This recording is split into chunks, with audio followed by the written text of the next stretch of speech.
एक जरूरी खबर है। और ये खबर क्या कहती है कि पिछले साल हज पर जाने वालों के लिए एक जरूरी खबर है।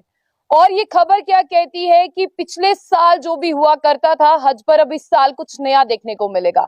नया क्या है? जम्मू कश्मीर हज कमेटी कहती है कि वीआईपी कोटे को खत्म किया गया है और जो आम लोग हैं उन्हें प्राथमिकता दी गई है। और इसी के साथ साथ आपको एक और चीज बता दें, जम्मू कश्मीर हज कमेटी ने इस बार एक नया फैसला लिया है।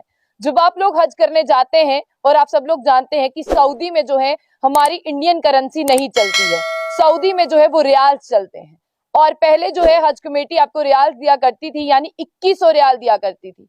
अब हज कमेटी ने फैसला लिया है कि आपको ये नहीं मिलेगा, यानी आप लोग हज करने जाएंगे, हज कमेटी जब आपका फॉर्म एक्सेप्ट करती थी, यानी जब आपको पता चलता था, आपका लिस्ट में नाम होता था, आपका फॉर्म सिलेक्ट होता था कि आप हज पर जाने वाले हैं, आप बहुत खुश होते थे और आपकी टेंशन खत्म हो जाती थी, क्योंकि हज कमेटी जो है वो आपको 2100 रियाल देती थी और आपको कहीं भी भटकना नहीं पड़ता था। आपका हज बहुत इजी रहता था, आपको लगता था कि अब आप आराम से हज कर पाएंगे। लेकिन अब हज कमेटी ने साल 2023 से इस रूल को खत्म कर दिया है। अब हज कमेटी यानी जम्मू कश्मीर जो हज कमेटी है वो आपको रियाल्स नहीं मुहैया करवाएगी, ना ही आपको रियाल देगी।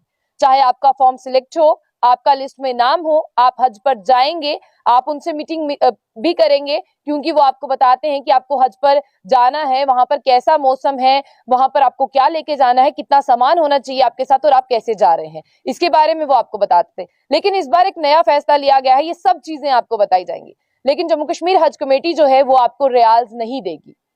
और क्यों नहीं देगी इसके बारे में अभी उन्होंने नहीं बताया है, बस उनका ये कहना है कि हम नहीं देंगे जो हज पर लोग हज करने जा रहे हैं।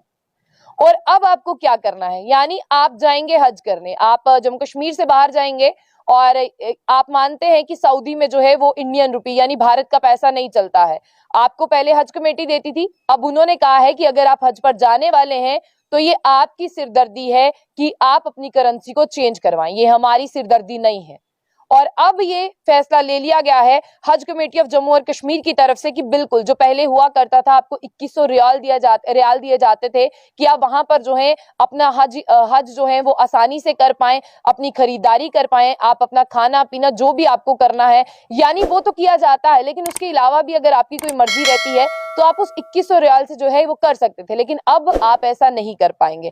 अब क्यों नहीं कर पाएंगे? क्योंकि जम्मू कश्मीर हज कमेटी जो है उसने ये फैसला लिया है कि आपको जो है सऊदी रियाल्स वो मुहैया नहीं करवाएंगे 2023 में, और जो भी सिलेक्ट हुए हैं उन्हें खुद ये करना है, आपको हज पर जाने से पहले खुद ये करना है। और ये नोटिफिकेशन जो है जम्मू कश्मीर हज कमेटी की तरफ से जारी किया गया है कि आपको फॉरेन एक्सचेंज में जो 2100 रियाल दिए जाते थे वो अब आपको नहीं दिए जाएंगे, वो आपने खुद सिलेक्ट करना है और आपके अकाउंट में डाले जाते थे, अब ऐसा भी नहीं होगा। आपको सब चीजें खुद करनी है और पहले आप इंश्योर हो जाएं कि आप हज करने जाने वाले हैं और फिर आप जो है इसे खुद जाकर एक्सचेंज करें। यानी यहाँ पर हज कमेटी ने इस बार बहुत डंका बजाया है, वीआईपी कोटा खत्म किया है, हज को सस्ता किया है। अगर इतनी सारी चीजें की थी तो आपको क्या लगता है ये जो एक चीज वो हमेशा करते थे, क्या वो इस चीज को नहीं कर सकते थे?